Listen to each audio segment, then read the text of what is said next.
What's up guys, it's me Jeremy. Upsets are one of the best and most exciting parts of any competitive game, and League of Legends is no exception. Throughout the years there's been loads of crazy upsets that have led to some really awesome games. As we count down the list, we'll be measuring these upsets mostly by how unexpected the outcome was, as well as how impactful it was to the tournament. As well, really quick, I want to give a shout out to the new channel I'm working on, Gaming Curios Community. I'll be making community compilations and uploading a new one twice a week, so definitely check it out. Anyways, let's get started. At number 10, it's Velocity beating Marn 3-2 to qualify for the NA LCS. Team Marn was quite the fan favorite at the time, and after placing 7th in the regular season, due to a couple of bad weeks right at the end of the split, this ragtag group was put up against Velocity to re-qualify for the LCS. And after busting out some Ezreal jungle, Velocity cheesed their way to a victory, and after one of the worst LCS runs in history, proved the initial speculation that Marn was most certainly the better team that happened to be a victim of the cheese.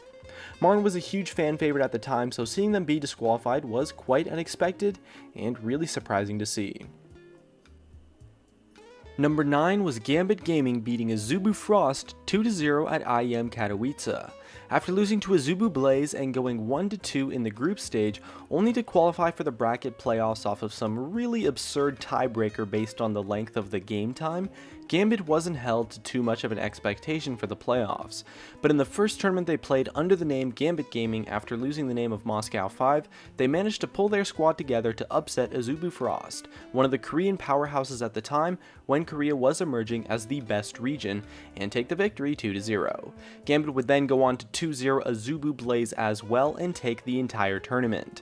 This was the event that started the theme of Gambit winning every IEM they attended, and showed that although the Koreans might be crazy strong, the European squad can still show up to play. Number 8 was TDK beating Winterfox 3-1 to qualify for the NA LCS. Winterfox had just barely snuck into the relegation tournament after a very poor finish to the LCS season, but with power players like Altec, Pobelter, and Helios, this squad was completely expected to steamroll their way back into the LCS, and the fact that they were in relegations at all was extremely surprising. However, Alexis proved to be a master elo booster and carried the team he was subbing for into the LCS. And this series proved that management issues and team dynamic will trump individual player skill on a team quite heavily, but fortunately a lot of the Winterfox players were happy to not be on the team anymore for whatever reason, and were able to find good spots in other prominent LCS teams. Number 7 is Unicorns of Love beating TSM 2-0 at IEM San Jose. With TSM coming off the back of Worlds and a first place finish in North America, and Unicorns of Love just recently qualifying for the EU LCS, the perceived level of power between the two teams was vastly in favor of TSM. TSM was certainly one of the favorites to take the whole tournament, alongside Alliance, debuting their brand new, supposedly powerhouse pickup in Reckless.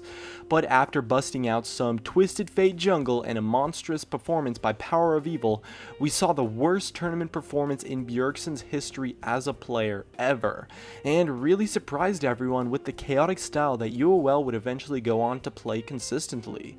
They took TSM by storm and pulled out a really surprising victory. Unfortunately, they lost to C9 in the finals, but this upset is one that will plague the history of TSM and North America as a region in general for quite a long time. Number 6 is when KMT, who later went on to become sponsored by Roccat, beat Ninjas in Pajamas to qualify for the LCS 3-0. With Ninjas in Pajamas sporting a roster that had multiple players from the Lemon Dogs roster that had played in the World Championship just a couple months before this match, the team was expected to be a powerhouse force similar to what LMQ eventually was in North America. However, the roster of KMT that was mostly unknown at the time outplayed them completely in all aspects of the draft and the gameplay, 3 games in a row to take the set in a total landslide and start a snowball of management and tournament fiascos for Ninjas in Pajamas that would eventually end up with them disbanding. With number 5, we're starting to break into the Asian scenes, and it's when MVP Ozone beat out CJ Entus Blaze 3-0 in the Season 3 OGN playoffs. Blaze was coming off of a 13-game winning streak and was set to totally steamroll the playoffs, so there was a lot of excitement to see them in the World Championship tournament. But MVP Ozone, as a huge underdog, crushed that dream with a dominant performance to clinch the spot at the World Championship and upset the Koreans on a crazy hot streak. Number 4 is when the KT Rolster Bullets beat SK Telecom 2-0 in the summer season of OGN 2014.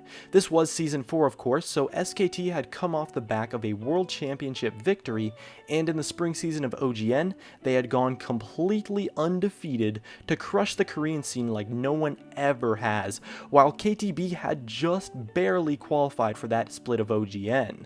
When this match happened, it was an insane surprise to everyone, as many expected another completely undefeated, or at least close to undefeated, season for SKT, and this match led to a downward spiral for Faker and his team as they would go on to have a fairly average season and fail to qualify for the Season 4 World Championship after being what seemed to be the gods of League of Legends.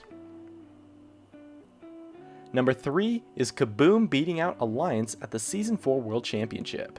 This is probably the most famous upset, as Alliance was expected to be the best European team and give a strong showing in the tournament, while Kaboom snuck in through the wildcard qualifier, but completely outplayed and wrecked Alliance in this game to kick them out of the tournament and allow Cloud9 to continue on past the group stage.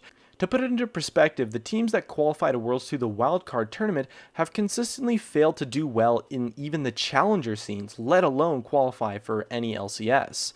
So this Brazilian squad became an instant fan favorite for many by pulling off a ridiculous upset to allow North America to push forward in the tournament, as well as giving the Brazilian scene a lot of merit to their teams, and showing that these wildcard regions do finally have some potential and are growing a lot and deserve to be supported as such, since before this upset many were calling for the wildcard qualifiers to be removed from the tournament entirely. Number 2 is World Elite beating the GE Tigers at IEM Katowice 2015 2-1. This upset is considered by most pros and analysts to be the most surprising upset of all time, as the GE Tigers were coming in off of a completely undefeated OGN season and was on paper considered to be the best team in the world, while World Elite wasn't even close to top 30 in the world in the mind of most people.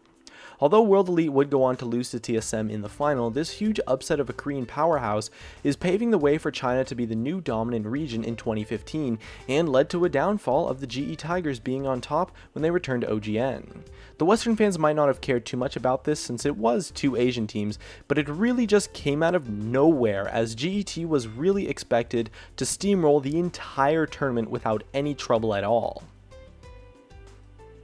And at number 1, it's the Taipei Assassins beating Moscow 5 at the Season 2 World Championship. Although this upset wasn't as surprising as some of the others, it certainly was a lot more impactful, as Moscow 5 was thought to be the best team in the world at the time, and TPA was mostly unknown, coming from a region that was basically unheard of, and they would go on to win the World Championship quite handily. With the second place Taiwanese team getting pretty wrecked in the group stages, everyone expected TPA to lose instantly, but their squad proved to be really damn good, and Toys led his team to victory with some monstrous plays and a really dominant performance. This upset gave Taiwan a lot of merit as a region and helped the Taiwanese scene develop quite a lot too. Not to mention it was ridiculously unexpected, as for most viewers at the time we had never even heard of these Taiwanese teams since the region seemed so underdeveloped. And so the impact this upset had to the tournament and to the Taiwanese scene, combined with the fact that it really was ridiculously unexpected, led to this being the #1 upset in League of Legends history. Back of a balloon, halfway on my two shoes, engaged into a game daddy sure to lose.